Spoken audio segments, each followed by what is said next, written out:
Hey home buyers, yeah, I'm talking to you. Have you ever lost out on your dream home when you thought you made a strong offer? What happened? Well, don't let that happen again. Here are 15 ways we can juice up your offer and make your offer the winner. Hey everyone, I'm Kinn, and if you're looking to buy a home here in the DFW area, just reach out to me at any of my social medias, text me, email me, what have you. I can help you. I've helped thousands of buyers in the area, and I'd love to work with you on finding your next home and then actually securing it. The first way to get your offer accepted in the market is to make your offer non-contingent on the sale of a home. A contingency allows you to back out of the home purchase and get your initial deposit back. If you own a home already and you need to sell a home first in order to buy the replacement home in a strong seller's market, it'll be nearly impossible for you to get your offer accepted with a contingency stating that you have to sell your home first. Basically, you cannot make the offer contingent on selling your home. The only caveat would be if your home already has made it through the due diligence period, which is the option period here in Texas, and it's closer to closing. So make sure that you are prepared for that, and there are a few ways to overcome that. I could bore you with all the options here, and this video would be much longer, or you can just go watch this video here instead, or maybe it's over here. Anyways, now on to option number 2. Let's turn you into a cash buyer. No, seriously, let's do this. The way this works is assuming you're financing the purchase of your home and you're concerned about getting beat out by other cash offers, there are programs that I have access to that can turn you into a cash buyer. Now, of course, you have to be approved for this, but at least you can now make a cash offer on the home and then turn around and get the financing through that company after you close. Number 3. Now the third thing to do here is remove or reduce your appraisal contingency. The appraisal occurs when you're getting a loan on the home. The lender will order an appraisal and they'll evaluate the value of the home to make sure that they're not lending too much on the property. Over the past few years, it's been common for homes to sell over the asking price, and so sellers are concerned that the home may not appraise for the value that you're offering. Or worse yet, they're asking more for the home than it's really worth. There are a few options to handle a poor appraisal, and you can check out that video here. It's one of these sides. And if you are confident in the home's value and you absolutely have to have it, remove the appraisal contingency entirely, meaning you are willing to come up with the difference between the home appraisal and what you're buying the home at. So that can be difficult for a lot of people, but that is certainly a way to get your offer accepted. The fourth thing to do is remove or reduce your loan contingency. So again, the standard for a loan contingency here in TFW is 21 days. You definitely want to get that down to at least 17 days and preferably 12 or 14 days. If you're working with a lender that can move that quick during the escrow process, you can certainly do that, but the lenders I work with are able to do that and a little bit more. They can actually get you fully approved. All they need is a house, but your financials fit, so we can reduce the contingency altogether. That's going to put you in a much stronger position. So the shorter the loan contingency, the better it is for you. Just be prepared that if the home doesn't appraise, you'll have to follow one of the 5 items in the video I just referenced. The 5th way is to reduce the inspection contingency. Now, I'd never recommend to totally waive the inspection entirely. A few years ago, we were seeing that all the time and it made me cringe. You do not want to do that. You always want to get in there with a home inspector to evaluate the home and find out what underlying issues might be there that you're just not aware of. Whether that's foundation issues or problems with windows or HVACs, especially here in Texas, roofs, any of the major systems, you definitely want to know how those are performing. You always want to know what you're getting into, but what that cost is going to be to you in the end. The typical time frame to do this is 7 to 10 days, but I'd try to do this a little bit more aggressive and lower that down to 3 to 5 days. That'll get you a much better chance of getting that home. The 6th way is provide a rent back to the seller. This might be a combination of free or paid rent back.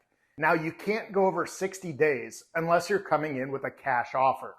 Otherwise, it turns into an investment property and an investment loan, and that changes the whole ballgame. Typically, you want to keep it under 60 days. So it might be 2 weeks of free rent back or a month of free rent back, or maybe just a couple weeks and pay for a couple weeks. You can do a combination therein. So you can make this work for both you and the seller so you guys get a better chance of getting the home. The seventh thing to do is make sure that your agent is calling the listing agent and building rapport and finding out what is truly important to the seller. Is there a reduced escrow that's needed? Is there rent that needs to be paid back? What is the thing that's the most important to the seller? Is it the highest price? Is it closing faster? What is it that makes the seller tick and will make them pick your offer over any other one?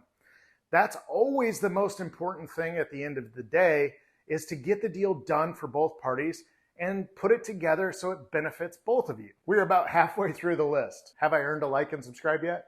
Come on, help me out, please. Come on, Push, you heard the man. Help the brother out. The eighth way to get your offer accepted is by reducing your escrow timeline. Typically, an escrow is going to be 30 days. Think closing. Oftentimes, sellers want to get their money sooner. So you may want to go in at like a 21-day closing or 17 days. And if you're paying for cash, 10 to 14 days. And then this can come back into combination with that rent back. Typically, the seller wants their money sooner. So if you can close in 2 to 3 weeks and then let them rent back for 2 to 3 weeks while they're moving into their new home or what have you, that can be a fantastic combination to get your offer accepted.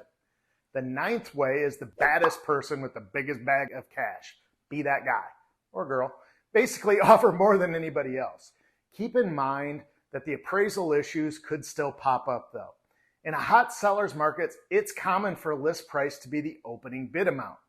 Be prepared on single family homes to be paying $10,000, $25,000, $50,000. We've seen as much as $200,000 over list price. Just be prepared to pay over list price if it's a hot market and there are multiple offers. The more offers there are, the higher the price tends to go up. The 10th way is to purchase what is known as is condition. Now, every contract in the state of Texas is as is. However, you always have the home inspection that you can negotiate on the back end. Be prepared in general that you're not going to get a whole lot when you're negotiating for a request for repairs through a home inspection when the market is hot. I'm very good at getting my clients as much as I possibly can, usually more than most agents can get their clients, either through credits or repairs. But just be prepared that sometimes you're not going to get it. So sometimes you could just go in right up front and say, hey, I'm willing to purchase this home completely as is. I'm still going to do my inspections or due diligence, but I'm guaranteeing you I'm not going to ask a dime from you for whatever I find in the home inspection unless it's something major, like foundation, HVAC, roofs. If it's really bad, you still have the ability to walk away and you're not going back on your word. The 11th way is to submit a non-refundable earnest money deposit.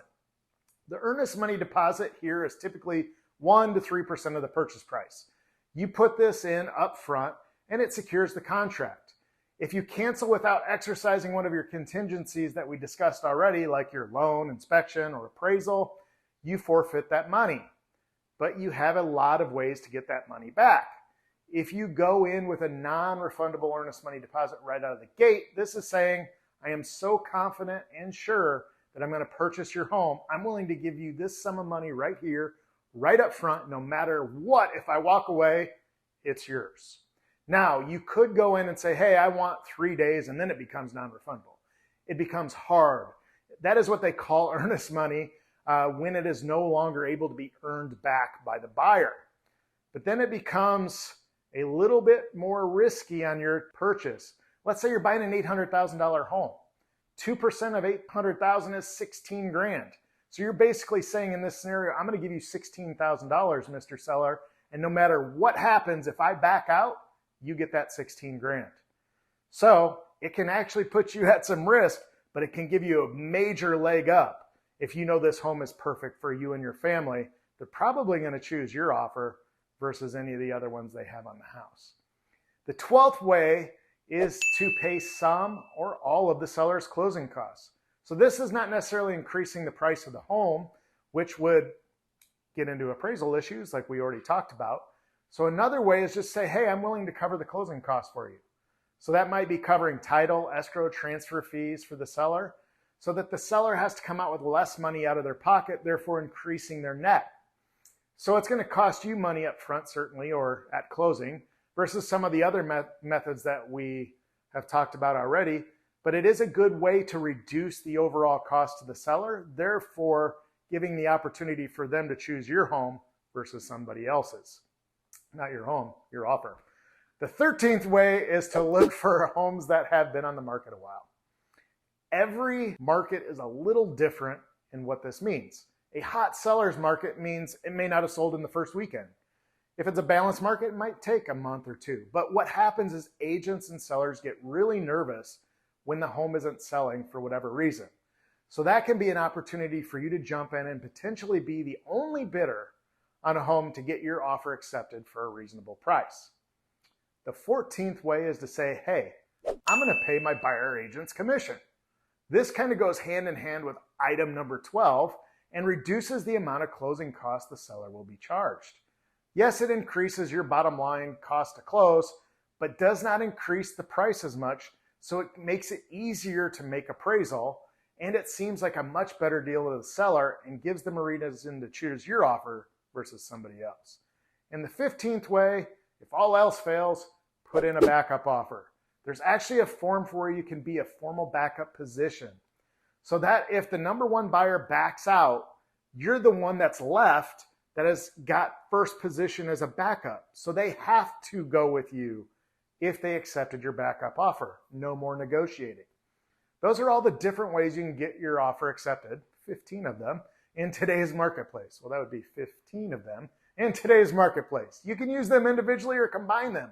In any event, you should have a strong buyer representative that knows exactly how to structure your offer so you have the maximum chance to get the home of your dreams. In the DFW area, I hope that agent is me. If you're looking in any other part of the country or even in Canada, I have great referral connections across the United States and Canada and can get you hooked up with a great agent in that area. Just drop a comment below or send me a message via any social media account, email, text message, whatever works the best for you. I do want to thank you for watching our videos and have a blessed day.